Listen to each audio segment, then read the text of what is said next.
राज्य सरकारने 3 वर्षांपेक्षा जास्त काळ रखडलेल्या जलसंधारण योजनांची प्रशासकीय मान्यता रद्द करण्याचा मोठा निर्णय घेतला आहे।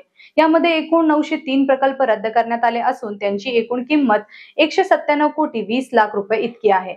या निर्णयामुळे 6 ऑक्टोबर 2018 ते 20 जानेवारी 2022 या कालावधीत मंजूर करण्यात आलेल्या परंतु प्रत्यक्षात काम सुरू न झालेल्या योजनांना आता पूर्णविराम मिळालेला आहे। पूर्णविराम मिळालेल्या या योजना कोणत्या आहेत आपण आजच्या व्हिडिओमध्ये जाणून घेणार आहोत। तर 903 प्रकल्प रखडण्याचे कारण काय? मुख्यमंत्री देवेंद्र फडणवीस यांच्या नेतृत्वाखालील महाराष्ट्र प्रशासनाने राज्यातील 903 विकास प्रकल्पांची मान्यता रद्द केली आहे। यामध्ये गेल्या काही वर्षांपासून थांबलेल्या आणि प्रगती न झालेल्या उपक्रमांचा समावेश आहे। ही निवड मृद आणि जलसंधारण विभागामार्फत कळवण्यात आली आहे। यामध्ये लघु सिंचन प्रकल्प, प्राथमिक गळती धरणे, गळती जलाशय आणि साठवण तलावांच्या दुरुस्ती प्रकल्प अशा विविध उपक्रमांचा समावेश आहे। गेल्या 3 वर्षांपासून या योजनांची अंमलबजावणी थांबली होती। जमीन मिळवण्यात येणाऱ्या अडचणी, स्थानिक रहिवाशांचा विरोध आणि काही कंत्राटदारांच्या सहकार्याचा अभाव यामुळे हे प्रकल्प पुढे जाऊ शकले नाहीत। परिणामी सरकारने या योजनांसाठी अधिक वेळ वाढवण्याऐवजी त्यांची प्रशासकीय मान्यता थेट रद्द करण्याचा निर्णय घेतला आहे।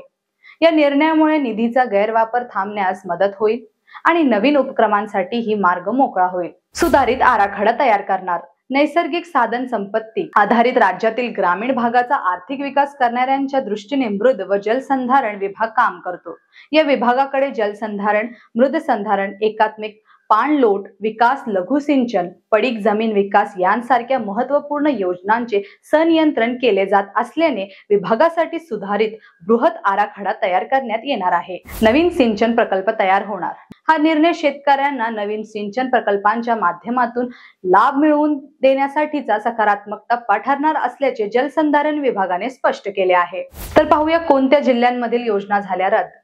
पुणे, सातारा, सांगली, सोलापूर, धुळे, अहिल्यानगर, जळगाव, नाशिक, नांदेड, बीड, छत्रपती संभाजीनगर, लातूर, जालना, नागपूर, गोंदिया, भंडारा, वर्धा, चंद्रपूर, वाशिम, अमरावती आणि बुलढाणा। सर्वाधिक 133 योजना चंद्रपूर जिल्ह्यातील आहेत। तसेच फटका बसलेल्या सर्वाधिक योजना विदर्भातील आहेत। या योजनांना 2021 ते 2024 या कालावधीत मान्यता मिळालेली होती। एकूणच काय तर सध्या जलसंधारण मंत्री संजय राठोड आहेत व आधीच्या शिंदे सरकारमध्ये ते या खात्याचे मंत्री होते। आवश्यकता व व्यवहार्यता यांचा विचार न करता या योजनांना मंजुरी देण्यात आली, त्यामुळे त्या रद्द करण्यात आल्याचं बोललं जातंय। हे प्रकल्प रद्द झाल्यामुळे शेतकऱ्यांचे नुकसान झाले का?